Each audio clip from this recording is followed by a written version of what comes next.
Lindsay's weekly live. We did a live on Instagram this afternoon as well, so this is second live. I took a little break between, but not much. So let's see if I can, nope, it won't let me zoom out, so I will just pull the camera out just a little bit, get situated here. Nope, sorry about that. Wiggling stuff, taping down 100% cotton paper. I could do this beforehand, but I don't know. This is 100% cotton paper. I always use it, I always recommend it. Let me go ahead and turn myself down. I turn myself on my iPad so that I can see comments, because otherwise it's difficult to see on my phone. That way I don't have to try to look there too. All right, so I got the tape all on. I do reuse my tape, so I think that's kind of nice. I'm going to, hello Danica, again. I know I just said, I was like, I'm going live twice now. This has been a long time since I've done double lives in a day. But I used to do them a lot, actually. Well, not a lot, but I used to do them. But I have not in a while. Sometimes I wonder if it's better just to get them back to back. That way I'm not spreading myself out. But anyway, so we did decide to go live a lot more this summer to experiment with things. Okay, so I wet my little piece of paper here, and I'm getting it thoroughly wet. I'm going to check for a sheen and make sure there's, I don't want puddles, but I definitely want a good amount of water. So I definitely want it, I don't need it to pool necessarily, right, but I want it pretty shiny. So that means my water's gonna stay the whole time. It's going to stay wet for the longest amount of time that I need. I know, you are getting spoiled, huh? I know, I wonder if Paul will just be like, okay, we're done. We'll see how, we were talking, like I said, really late last night. And so maybe we were just giddy on all our collaborating things we were thinking about doing and trying, and we were really excited. So hopefully, I'm like, I felt last night, I was like, I felt like I went on one of those nights where I drank, but I didn't drink, but I did. And then you like, everything sounds fun the night before, and then you wake up the next day, you're like, oh no, I decided I would do that. I said I would do that, didn't I? That kind of thing. But I didn't. Didn't drink. I mean, I guess it wouldn't matter if I did, but it was funny. All right, let's play with maybe some purples and yellows. I did a tutorial or demo. I followed a demo, I watched a demo, I should say. Last night, the day before, I don't know. I've been watching a lot of demos lately to kind of get ideas for things, and I just like to try to learn more. So anyway, I was watching a demo and she was using purples and golds and ochres, and they were just really pretty, but she had built up such a contrast with them and a vibrancy, and she didn't do it quick, right? It was more of a drawn out thing. And so I don't know that I can do that, is my point, but I'm going to try. I have some 31 purple fish colors that I pulled. I have Mars yellow and I have green or gold ochre. And so I was going to play with those and see what those colors look like. It's been a while since I have played with those colors in this set, so I thought I would just try. Let's see. Okay, so that's more of a kind of a burnt sienna-ish feel, which is fine. I just wasn't expecting it. That purple is really pretty. I used the purple from Laura, and that was, let's see, her purple is really pretty. It's a kind of a berry color, and I just like to use all the colors, so I don't know, ooh, that's kind of nice. I'm looking at the screen. Sometimes it's good to step up or step away and look at the screen and see what you're doing that way. Let's try to bring that gold down in, and let's take the purple again and get it on our palette here, and then sweep it in maybe. And so we have some sort of like land-ish area here. And then we want to bring some more, oops, rinse your brush better than I did, but that's okay. We'll just kind of pick it up a little bit like that. Just using my brush to kind of pick up that mistake. And I love watercolor because you can do that, I feel, quite easily. Kind of correct yourself, correct your direction, change course really quick, kind of self-rescue yourself and, save yourself basically. And I think that's important to learn how to do. We were talking earlier We were talking earlier. What were we talking about? We were talking about.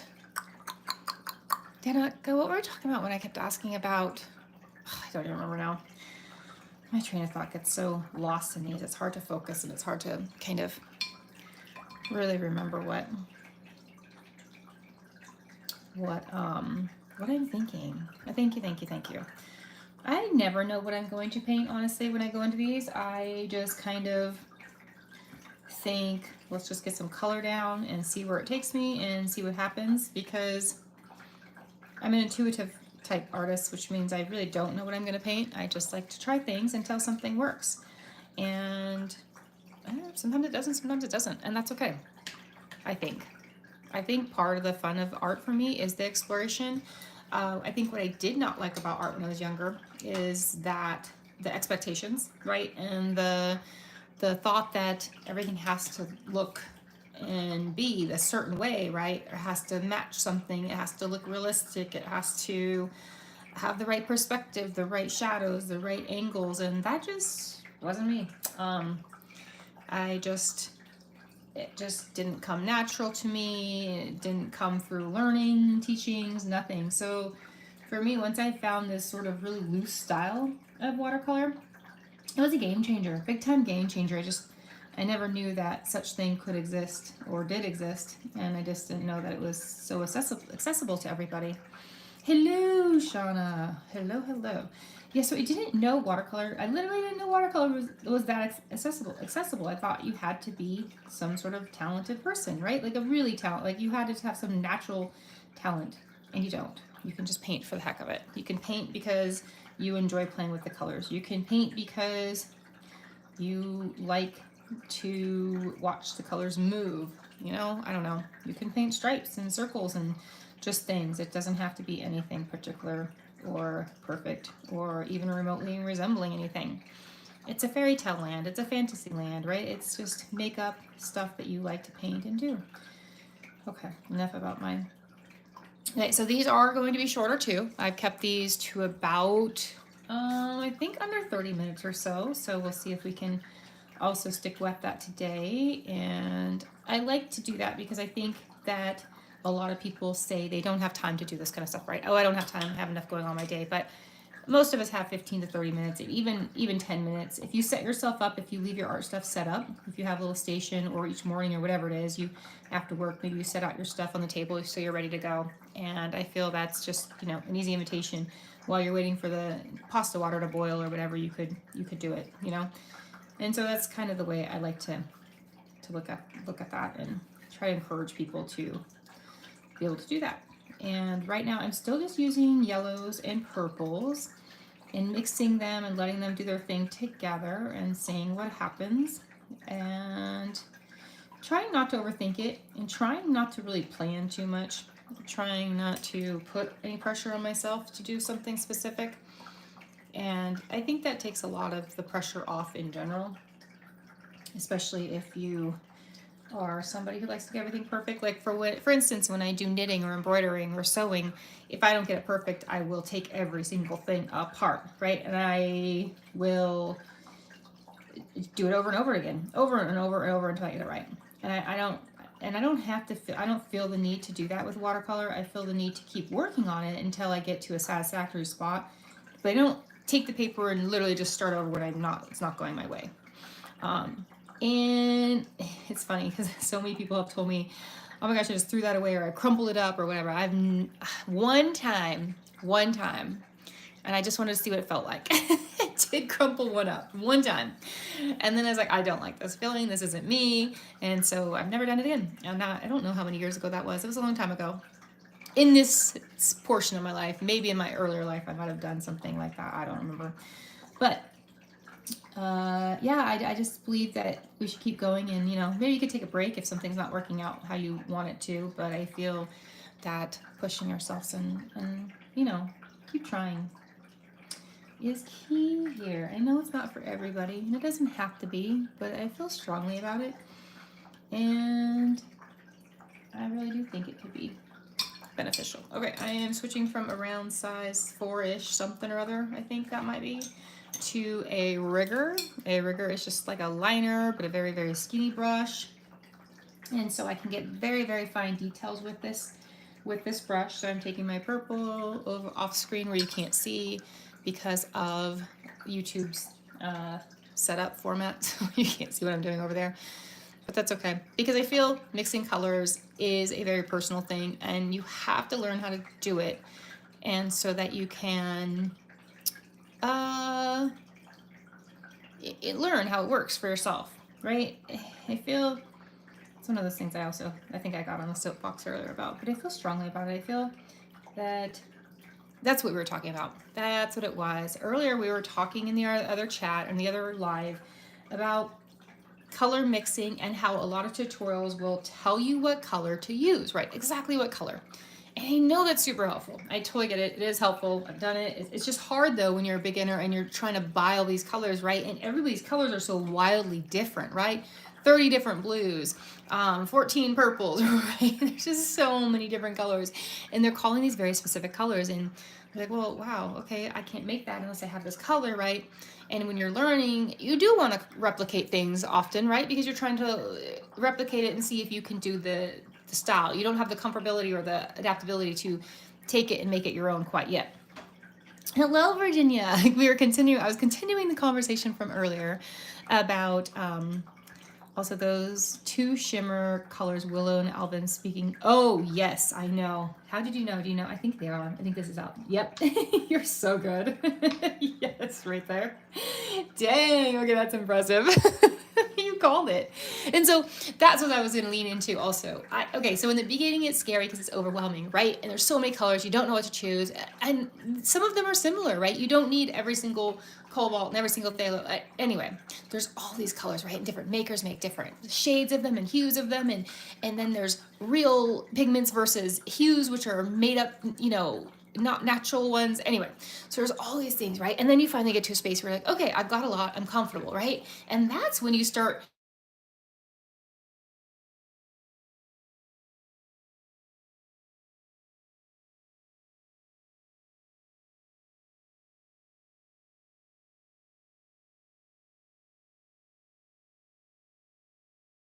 Anyway, it's just like this big round crazy circle, right? So I guess the point is we just keep buying colors because we just do, but it just starts off so intensely. But I do promise it gets better after time. I mean, you're still buying a crap ton. You might even buy more later on down the road than you do in the beginning, but it's more fun because you know what you like, you know what to look for, right? And you know kind of what you're wanting from said colors and some from the makers. Anyway, I digress from whatever the heck I was. Those purples are so serene and oh, thank you, Virginia. I was saying that I saw a YouTube video that she used purples and golds. Mine's not as gold as I had hoped. It's more of an orangey color, which I actually don't mind terribly. I did use a more purple that would go that route more. If I use more of a dioxazine or something, I feel like it might have been a little more contrasty, whereas this one's just like a warm, melty creamsicle, not creamsicle, what are those, push-ups or something, sorbet, anyway, sherbet, whatever. And they do look desert, and that's funny because I don't usually paint desert, so that's kind of ironic, right? Here I am with desert colors and I don't really paint deserty stuff.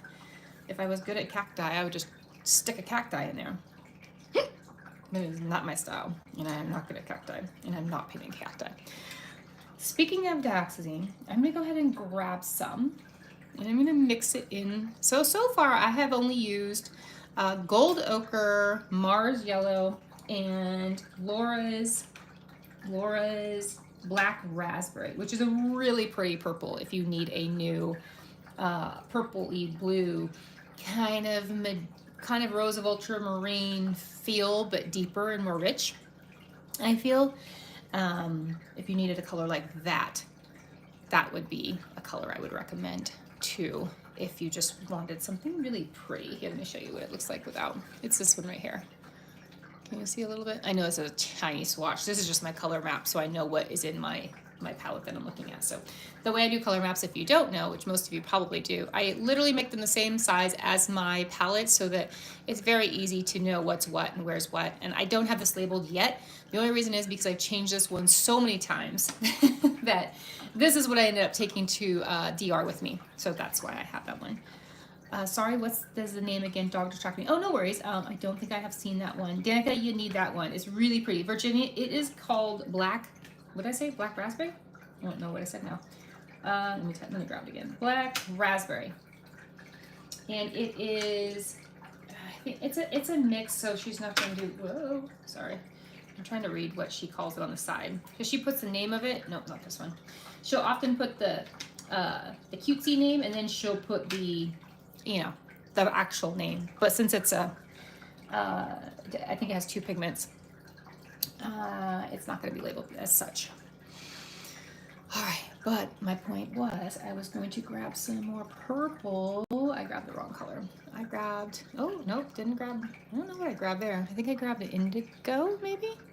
See, I don't have my color maps, and I can't remember what's what yet. This palette, this one I'm going to show you, is still a little bit new to me, and so I don't know where I can't remember where everything is all the time. And so it's handy if you make sure you have your little swatchy poo next to you, so you know what the heck you're doing. Here we go. And see, I was 1 off. I was using manganese violet when I wanted this one, and then I ended up using indigo blue. So it's okay. So now we're gonna have very dark colored trees, and that's okay. So I like these little soft, very wispy, soft backgrounds. And then sometimes it can be fun to add the crisper trees in.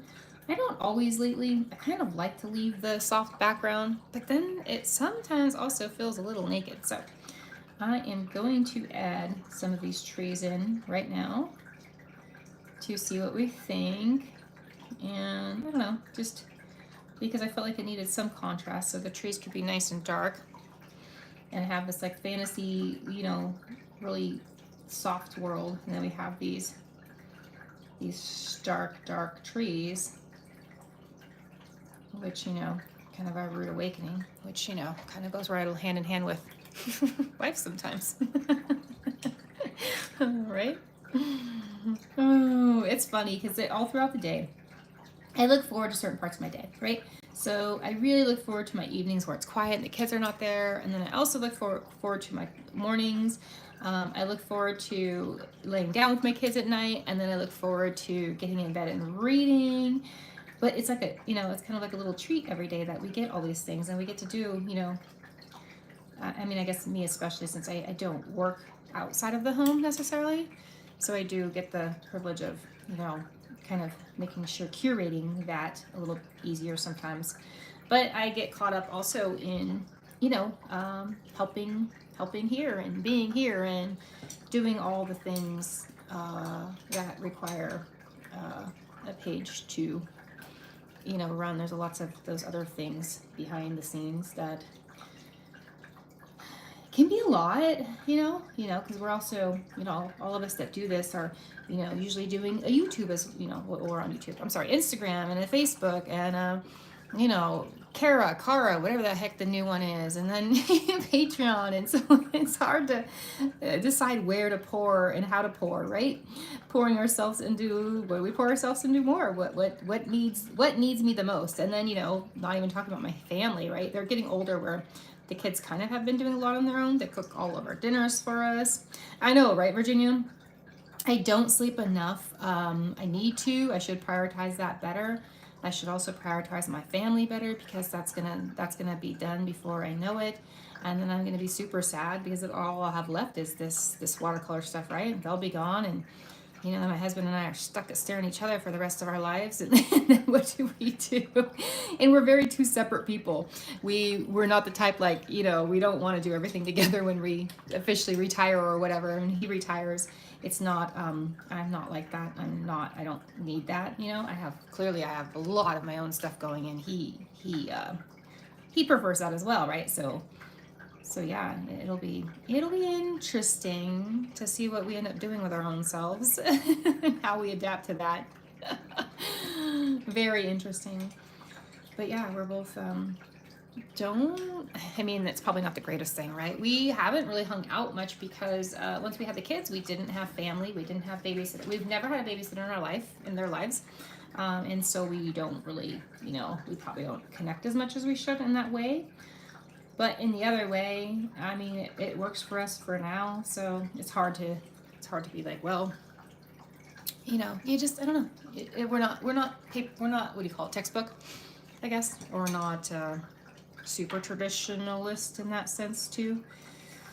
I don't know. See what you get when you come to a YouTube live. You get a bunch of personal stuff. You didn't ask for that. Oh, you wanted me to paint something pretty for you.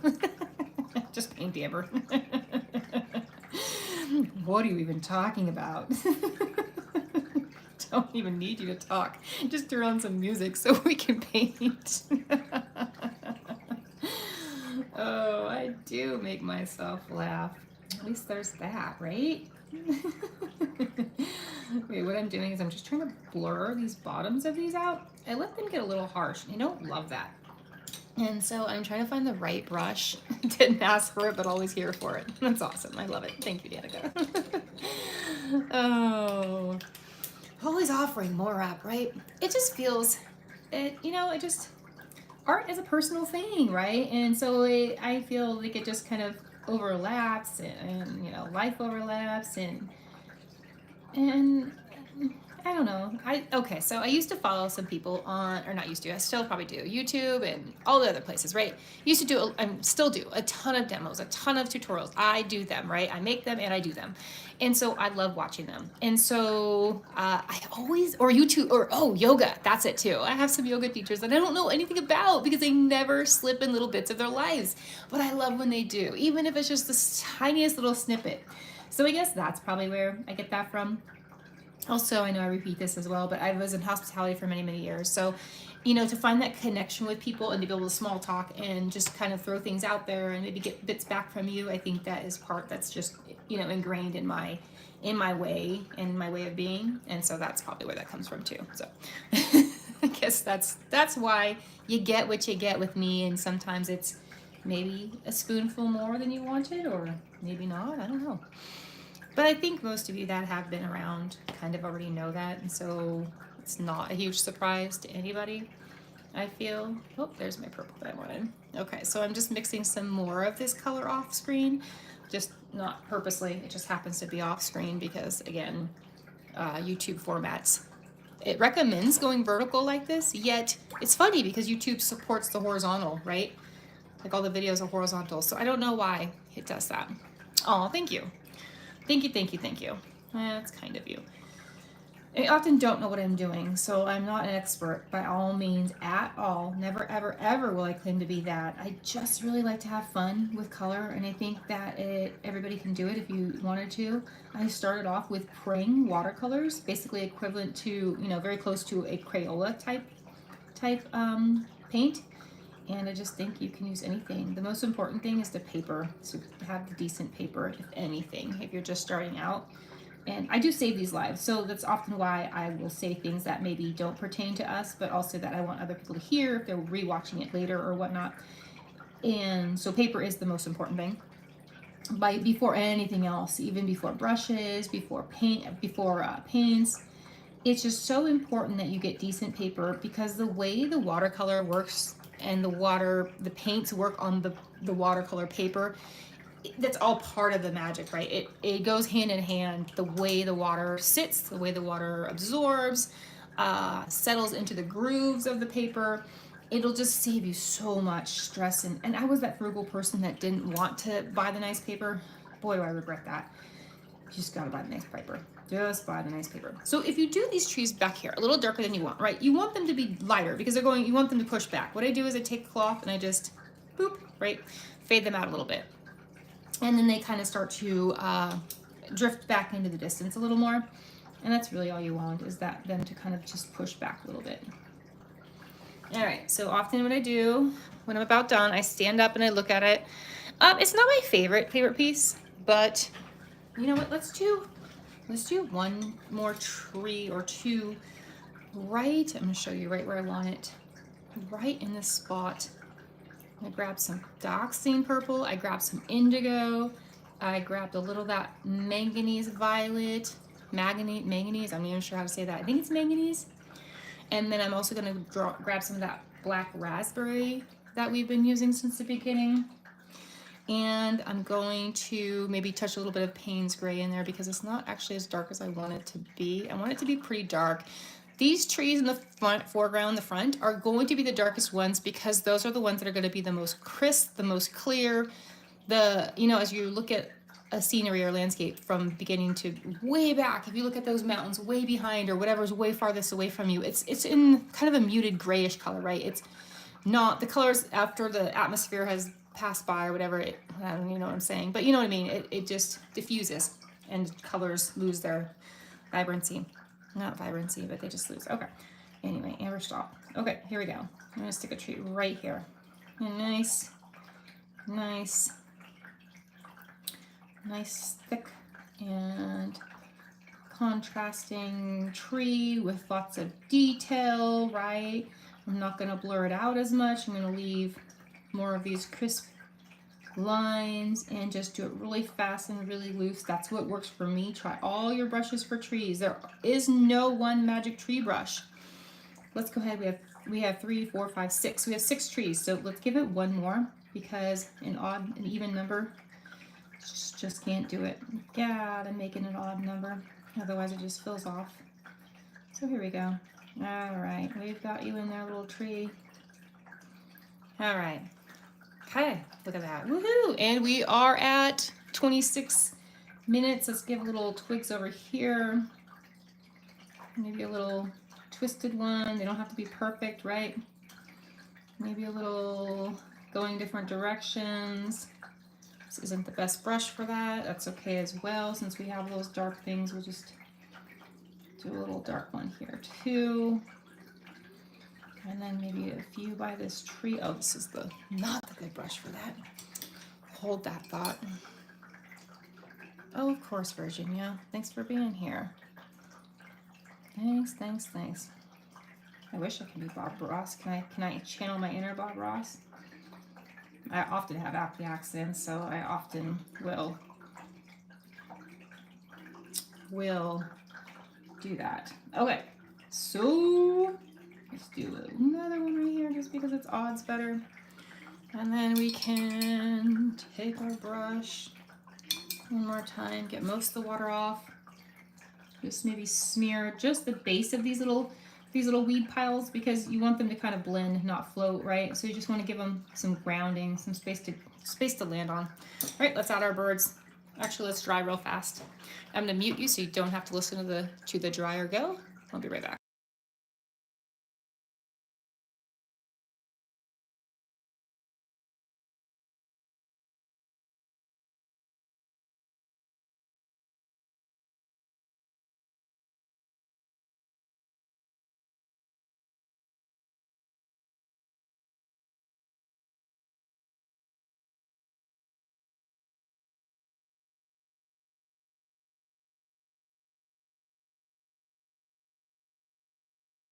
Okay, drying up. I'm going to use a very small rigger brush for my birds. And I just use a very dark color that I've mixed up that I always have on my palette that I just kind of leave there and add some water when I'm ready to use it.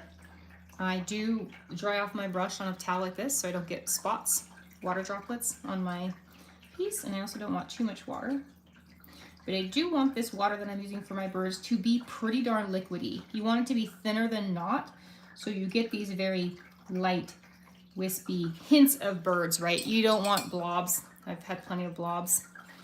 Oh, so many bird blobs. Ridiculous amount of bird blobs. This one's gonna bug me. It never works out well when I could try to go redo this. I should just leave it. All right. Excuse me. Never, ever, ever. But maybe there's a first. Who knows? All right, tape off. Do we make it under 30 minutes? Woohoo! 29:07. All right. Look at me go. Look at me go. Getting better. Getting better. Let's talk more do, or do and talk. Just make sure I'm doing both, a little bit of both in time. Tape does stick to itself when you try to resave it, so I try to grab each end carefully, just like this, and then I just literally stick it on my tabletop like that for later, and it saves itself. All right, so, oh, you know what we forgot? You all didn't remind me. What? Hold on, hold that thought. I'm not gonna make it. I'm not gonna make it in time, but that's okay. I'll get better over time. We are going to grab some splatter. I don't let me forget. Okay, okay, okay, okay. Boom, boom, boom, boom, boom, boom, boom, boom. Almost, almost. Am I making it? Nope. Woo, 1 second over. All right. Okay, there we go.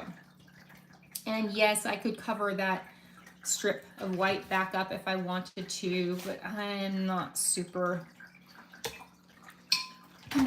picky about that. So what I could have done is just tape that up. I mean, I can also just wipe it up. Woohoo! All right, there we go. Kind of fun colors, right? So we used Cosmic Creations Black Raspberry.